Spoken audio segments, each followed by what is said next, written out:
We are from Fraunhofer Institute for Computer Graphics.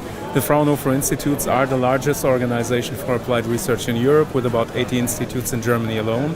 And we are the Institute of Computer Graphics in Darmstadt, close to Frankfurt.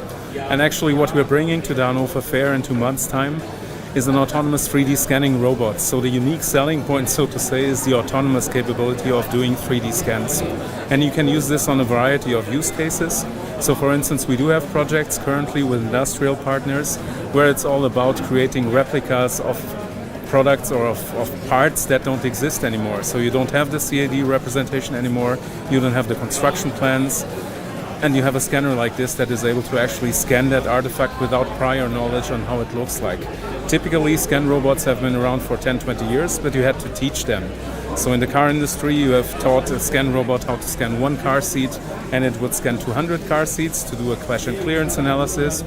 But nowadays, with Industry 4.0 and highly customized mass production, you need more flexible you have more flexible use cases, and you need flexible algorithms that can take care of any kind of shape a part comes in. For the Hannover Fair, we will be at the Fraunhofer booth with exactly this laser scanning based robot, but we will have a second scan robot which is based on photogrammetry using a camera on top of the end effector, on the booth of the Ministry of Economy and Energy, by the way. Autonomous scanning system means you don't have to teach the scan robot to actually scan that part.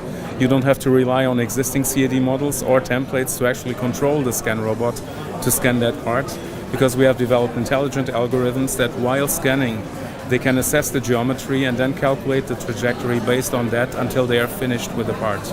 I'm heading the Department of Cultural Heritage Digitization, and our mission has been to design the first autonomous, color-calibrated scanning systems for mass digitization of cultural heritage artifacts.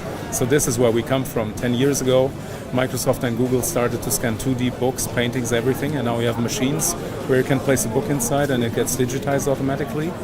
But for 3D artifacts, it's a whole different ballgame, because it's a manual process to go around with a scanner and capture the whole surface of the artifact.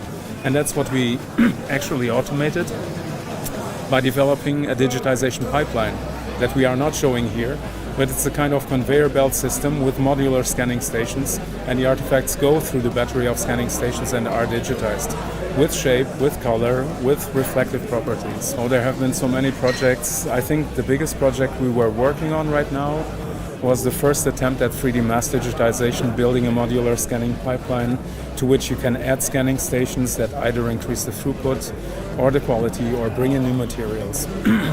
Currently with the scanning pipelines, we are at 5 minutes per artifact and a final resolution of 100-150 micron in the end, and it is all color calibrated, and that's something that commercial systems don't have. They are not color calibrated, they are not autonomous, and they are not up to speed, and that's what we do. Well, for the visitors, I have the message that commercially you will not find autonomous scanning systems around, and we are the first to actually present them.